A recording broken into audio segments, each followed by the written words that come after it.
Welcome, everyone, and welcome here to this special episode where we're going to deep dive into the Malaysia Leadership Summit. Specifically, we're going to meet up with one of the esteemed speakers. In fact, a speaker who spoke last year and was so highly sought of that we're re-inviting him again this year to the Malaysia Leadership Summit. Well, Tareef, welcome to the show and welcome to this is Malaysia Leadership Summit 2025.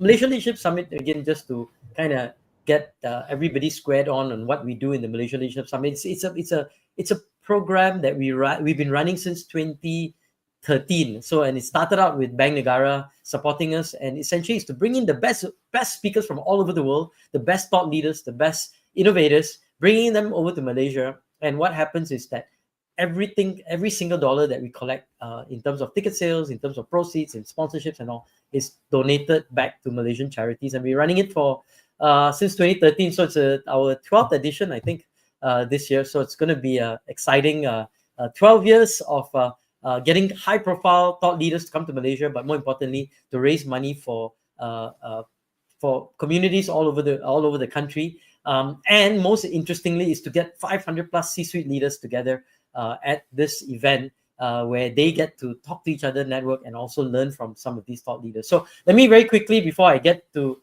Tareef, just show you a little quick sneak preview of what happened in 2020 or in MLS, previous MLS in 2020. I don't know when it was, but probably one of the previous MLS. Let's maybe start with an MLS that happened in 2023.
Start of the session itself is way different from other conferences. You start with juggling, but then when it comes to the flow of the event itself, first start with, I think, a lighter topic and subsequently into business topics like how do you pitch sales. Alright, so far I'm really glad that MLS provided us with a lot of networking sessions where we could talk to both different participants as well as speakers. Language can cause a lot of harm if not used correctly, but if used correctly, I believe it can create team building, teamwork and so on. You put clarity as a lens to everything that is going on.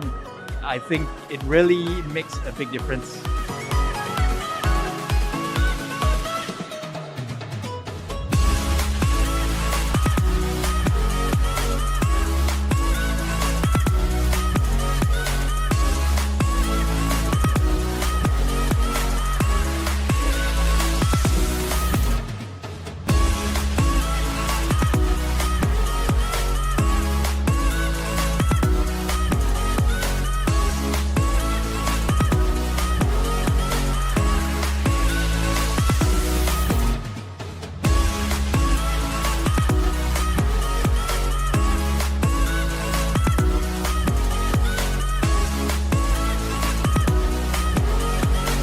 Feel that energy, you feel how you can change things in organizations, in the world, and just with a simple mindset shift. It's just wow.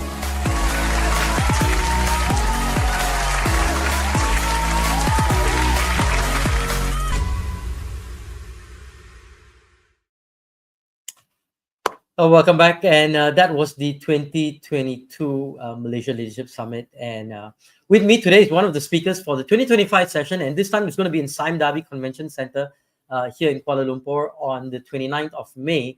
With me is Tareef. Tareef, welcome. Always good to have you. Always exciting to hear. And especially this year, since the team is embedding AI into organizations, right? I know you were one of the first few to embed on really looking at AI and embedding it into products. And it's one of the products that you have, Happily.ai, where you've embedded AI. Tell us a bit about your AI journey and some of the sort of insights that you have in terms of organizations trying to look at AI and trying to embed it into their organizational DNA. Sure. Thank you so much for having me. Always a pleasure. Yeah, I mean, we're a .ai company for started about almost 10 years ago. And I think AI looks very different today than it did back then. When we started off, AI was mainly there as a predictive engine, right? With the people analytics that power our platform, we asked the question, how can AI help us better predict certain events from happening so that we can be more helpful as leaders to those around us, right? If we can anticipate the needs of others and all the way until, hey, this person looks like they're going to be leaving soon, we can actually do something about it before it's too late. So that was the starting point of the AI journey for us. Fast forward to today, I think Gen AI has allowed us to have a lot of new use cases when it comes to how AI can help businesses. So just for us today, it's now the ability to really personalize nudges, learning interactions and experiences to match the individual. So no more do we have to prepare these or create these very generic experiences. Now everybody can have their own. It becomes a lot more powerful, impactful towards the person who can then, we can then unleash their potential. So I think there's a lot now that we can do to use AI as a user experience improvement, not only as a data improvement part, which I think was the story 5-10 years ago.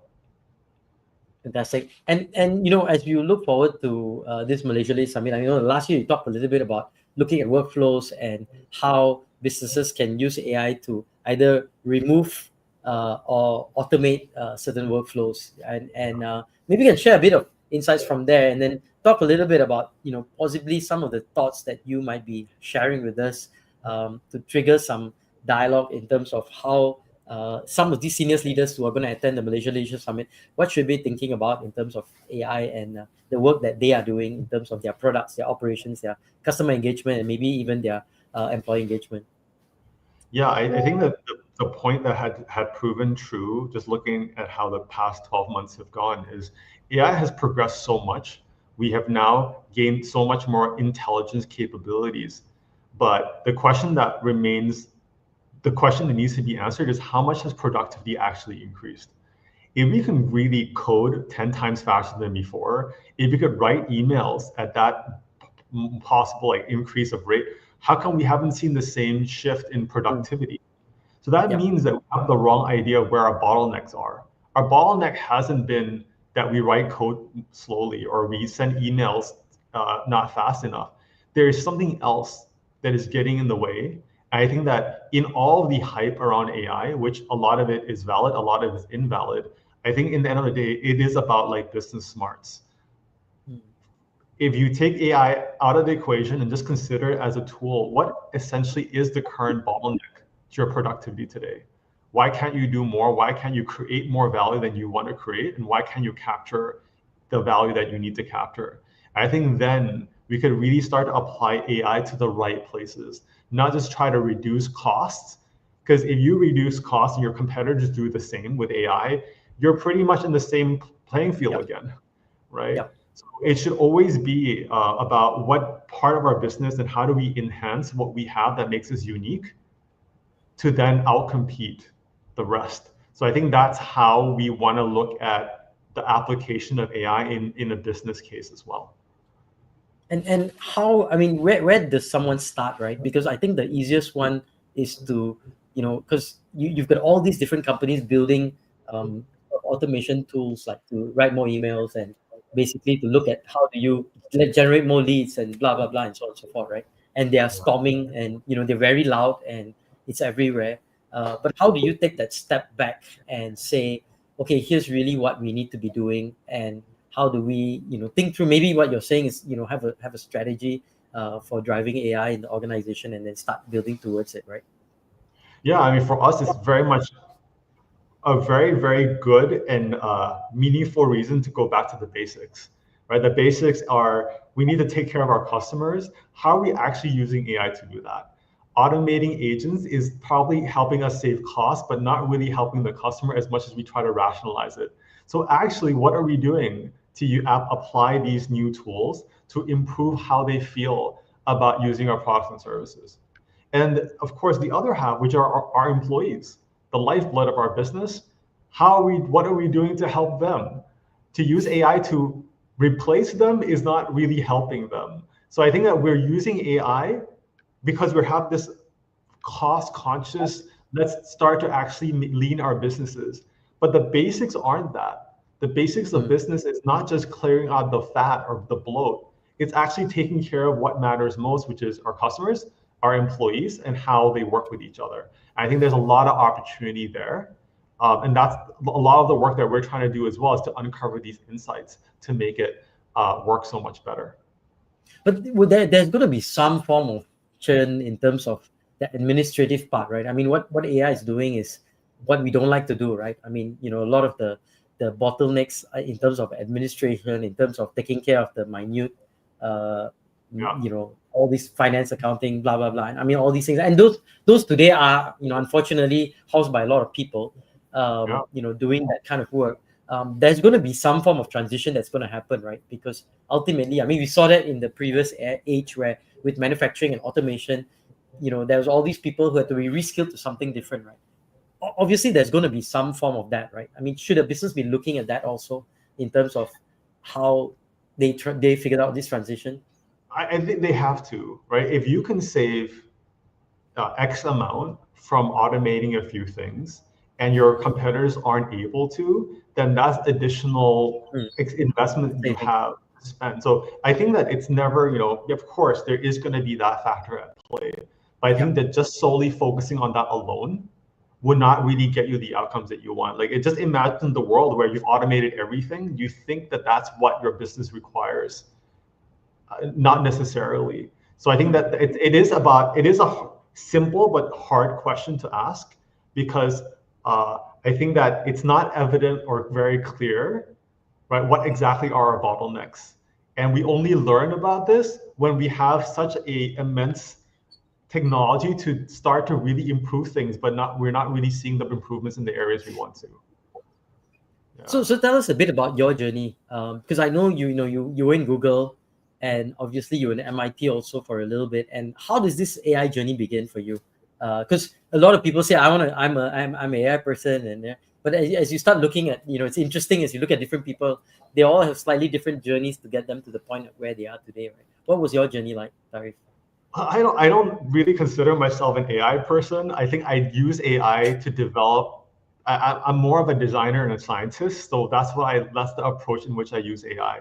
But I think what we've lucked into, I guess, is that AI has always, and now more than ever before, requires really good data to really have great outcomes. And now that LLMs are more general case, everybody has the same intelligence, pretty much. We've just basically leveled the playing field in terms of intelligence. The only thing that varies now is context. And for AIs, context is driven by data. So at Happily, we have years and years more real-time data than anybody else. So now we're benefiting from that. Now we could actually use AI 100 times more powerfully than anybody else can.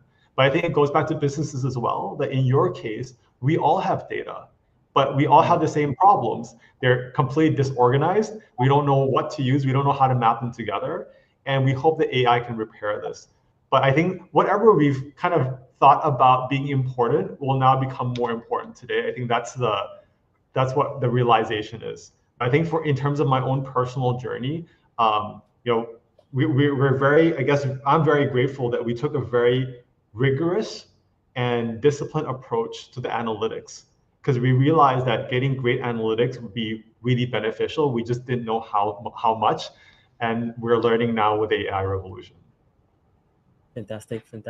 And a lot of people talk about Happily. I'm gonna just do and maybe you can tell us a little bit about your product Happily. But let me just show you a quick clip from what we picked up from your website, I think. Welcome to a day with Happily.ai. Fien's just arriving work and gets a nudge from Happily. She starts the day with some thoughtful reflection. She gets a chance to share how she's feeling and initiate a meaningful conversation with her manager that helps them understand their work together on a deeper level. Once a month, she gets an opportunity to ask for peer feedback that helps her know what she's doing well and where to improve. It's feedback on our own terms that helps us with our personal growth. It looks like Fien just got recognition for something she did recently. It inspires her to give recognition to Jam, who went out of her way to help her yesterday.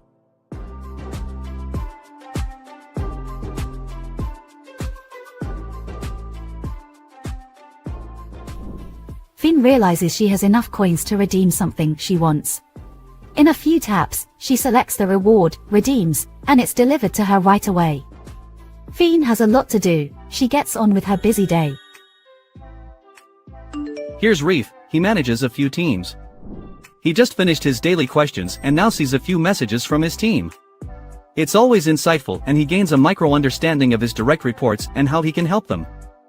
As a manager, Reef gets daily and weekly insights delivered to his inbox. It looks like the weekly insight has just come in. Let's check it out. His teams are doing well. The customer relations team looks to be lower on wellness. He will check that out this week. He also gets a recommendation to share feedback with Bo. That's great timing since she just delivered something that deserves appreciation, and he also has some notes for what she can do differently next time. In very little time and effort, Reef gets an intimate understanding of his teams, how they're doing, and how he can be most helpful and responsive. What would have taken hours takes minutes with Happily.ai. Finally, it's time for his one-on-one with Fien, and they've got a lot to talk about, continuing conversations they've started. Book a demo with us today to learn more about how Happily.ai can help you create a high-performing culture.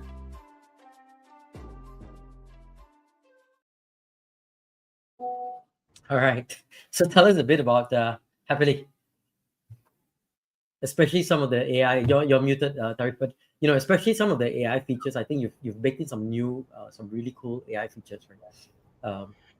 Yeah, I mean, to sum it up, we're trying to bring the human out of we're trying to bring out the human within workplaces, and we started off in that journey, and then we're still on that journey where we're trying to do everything that we can to not leave the human behind, right? We're not automating out human interactions. We're actually trying to foster better ones and higher quality ones. And we realize that AI can help us do that so much better than without it, right? And like a very small example of that is that we've always realized that in terms of building strong relationships between people within the workplace, that's ultimately what we want to do. Building strong relationships means we have to have high quality conversations. What if AI can help us initiate those in today's world where we're too busy to do it? And then when we're giving the feedback, what if AI can tell us how we can improve the quality of our feedback? And then you can go on and on that journey chain. But essentially, that's all we're doing. We're taking a very simple human interaction, but just making it 10 times better than it would have been using the power of AI. Versus the other route we could have taken was to remove this interaction in the first place. A lot of people ask us, why don't you we have enough data to literally create an AI manager. We don't need people managers anymore. Just use an AI to manage people, give performance reviews, do all these one-on-ones. Right. We realize from the research that that's exactly what we don't want. That without human connection and relationships, work becomes meaningless. And that going from company A to company B means that I'm just going from one AI manager to the next. What's the point? And we don't want that future of work to be what happens. So yeah, I think that's kind of where we are, and that's what we've solidified around. Right.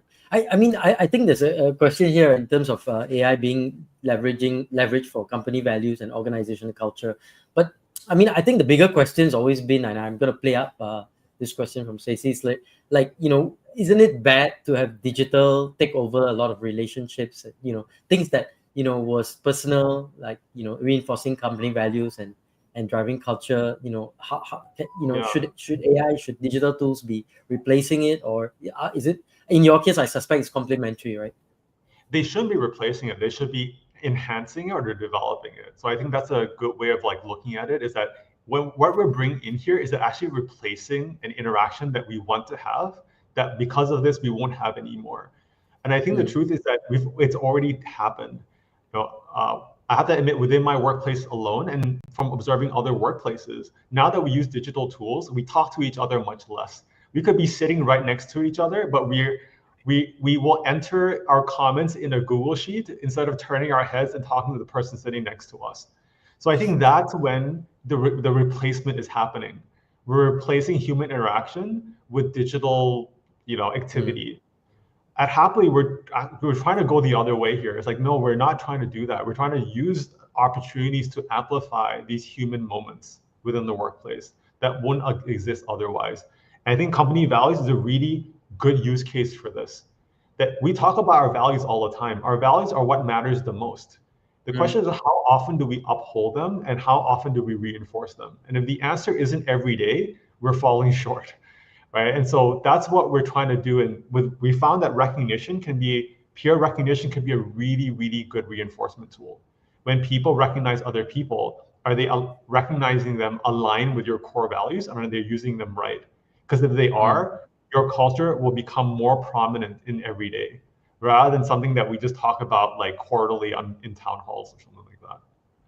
Fantastic. I'm going to zoom back to the Malaysia Leadership Summit that's coming up on May 29th. And you were there as a participant, right? For the last one, also at Samdabi Convention Center. So tell me your thoughts on, as you were at the Malaysia Leadership Summit, what were your thoughts of the quality of the people, the different things that you saw on set on that day last year? Yeah, one of the favorite events I get to go to a year, because I mean, of course, it goes without saying, it should go without saying, the quality of people is something else.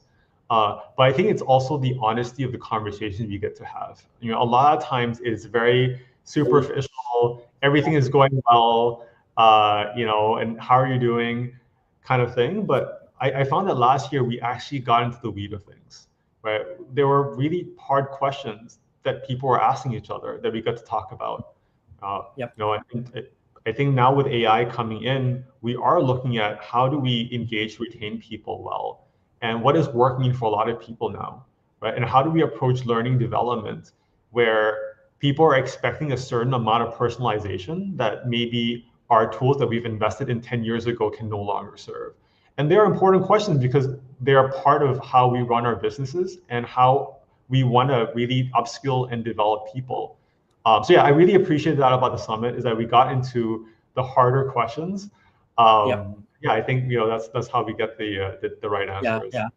And I think last year, I mean, we had this year the same 100% of all the proceeds are going to be donated to charity. But I mean, we had some amazing people from Maybank, from different places coming, and I think the sort of the multitude of differing folks made this a really transformative event. I know a lot of guys were telling me, like, just connecting with different people from different industries, understanding different perspectives. And I think last year we tried workshops for the first time. We're going to have workshops again this time. And this time I think it's going to be deeper, right? It's about really building AI-powered organization. What does that mean practically? Talking about communication, talking about culture, talking about some of the AI labs, I think, that's been happening, and talking about, I think Danny Kim spoke the last time. It's going to come back again this year. We've got Jamie Andrews. I mean, this is going to be I mean, I don't know, Tareef, have you ever met Jamie? So Jamie is a guy who has no hands and no legs, right? So when I first met Jamie, we were teaching in a program in IMD in Switzerland. I'm like, whoa. And then he started telling me his story, right? When he first lost both his limbs, both his hands and his legs, and he's a mountaineer, and he's like, I need to climb a mountain. But how do you climb a mountain with no hands and no legs, right? And ultimately, he climbed the Matterhorn, right? So Matterhorn is an icy ridge, right? How do you do that? And he taught me something I think is very important for people going to AI to understand. He said, the hardest thing to do the moment I had no hands and legs was to brush my teeth, right? And I had to figure out how to brush my teeth, and then I had to figure out wear shoes and this and that. Everything was like a 12 to 15 hour learning journey for him.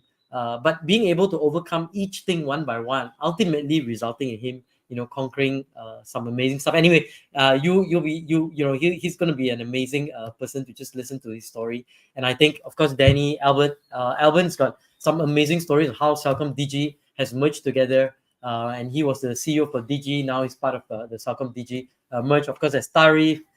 There's Jerome, Jerome's actually one of the top brand guys in the world. So he's going to talk a little bit about AI brand. What's that mean?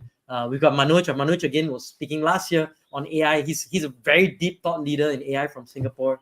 And then of course we've got a couple of HR guys, Murthy from Micron, and a number of others, I think. So I'm gonna kind of skip past this and encourage each and every one of you to pick up your tickets if you haven't. Go to events.leaderonomics.com and check out MLS 2025, or you can email Stacy and that email below. And I mean, it's, to me, just meeting the different people was kind of was like mind blowing and kind of a huge event. The quick question from Amelia: has there been any significant improvements that you have seen long-term impact with the use of Happily?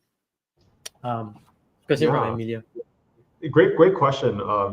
Because we are a people analytics company, we care a lot about the measurable outcomes. We can't just think that things are getting better. Does the data actually tell us this? And so as part of how our platform works, we measure over 400 different metrics. I want to just mention a few, right? For example, employee satisfaction. It's usually measured using something called ENPS, Employee Net Promoter Score. And it comes from the question, how likely would you be to recommend your workplace to others, right? And just from that score alone, we could tell a lot of things about a workplace. Is it a workplace that people like to tell other people to come work here? And how does that affect how people feel? We found that by focusing on culture and people relationships, we could improve the ENPS consistently by about 50 points, which is unheard of. But it helps us really provide evidence that we can impact how people feel about work every single day by focusing on the right things, not the wrong things, right? The other thing that, again, surprised us in its magnitude, and this is a study that we recently published, we were looking at employee well-being data.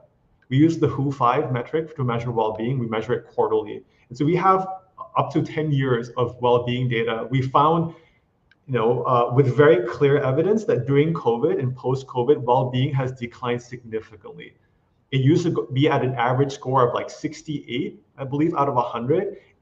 Post-COVID, we're now down to 52 out of 100, which is in a very low, poor state, right?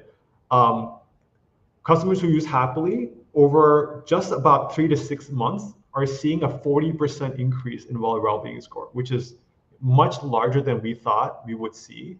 But it tells us a lot about why well-being is lower than it should be. We have this instinct that, it's because workload, right? But actually it's other than things than that, is that we don't really have the relationships that we're supposed to have today. So can we fix that? Also, we don't really work aligned with our values very often. And if we do, that also helps serve our well-being. So I think that's been really, really encouraging for us to see that the things that we've really doubled down on we've been able to see really good improvements through the consistency. But there are some areas that we still struggle with. And that has to do with that workplaces are changing all the time. And then leadership and managers are more important than ever. And that, I think, is something that we're learning more with Happily as well. Fantastic. Thanks so much. And Amelia, you can, I will connect you with Tareef and his team, and you can probably get a lot more questions. Together, one of the things, we have always had a very strong partner. It's an NGO from the US called Together We Can Change the World. And their heart is to help support Southeast Asian businesses. So, I'm going to close out with a song written by Jenna, the co-founder of Together We Can Change the World, called Mad for Good, part of the whole summit. It's really about being mad or going mad, which is making a difference.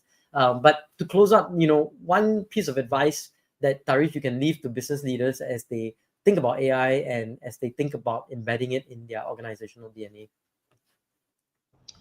Just one. Yeah, well, yeah. we'll limit it to one, and the rest of it they'll get it from the summit, right? Yeah, I mean, it's hard to condense it down, but I think I'll double down on going back to the basics and really understanding what your bottlenecks are.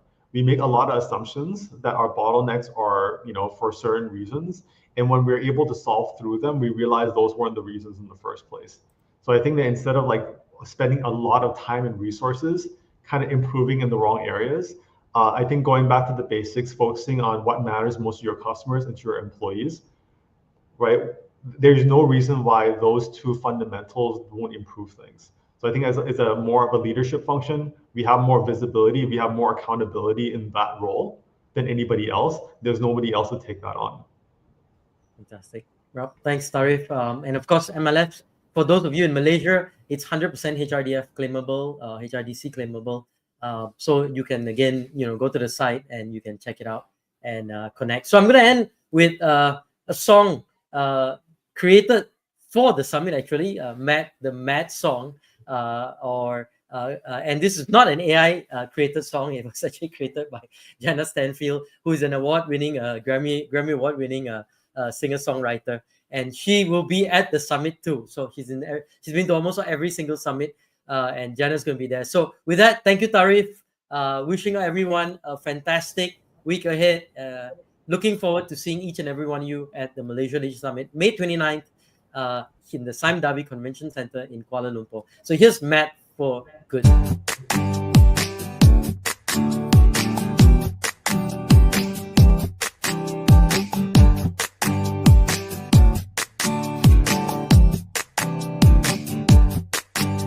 I'm mad for good. I'm mad for good. I'm making a difference. I'm mad for good. I'm mad for good. I'm mad for good. I'm mad.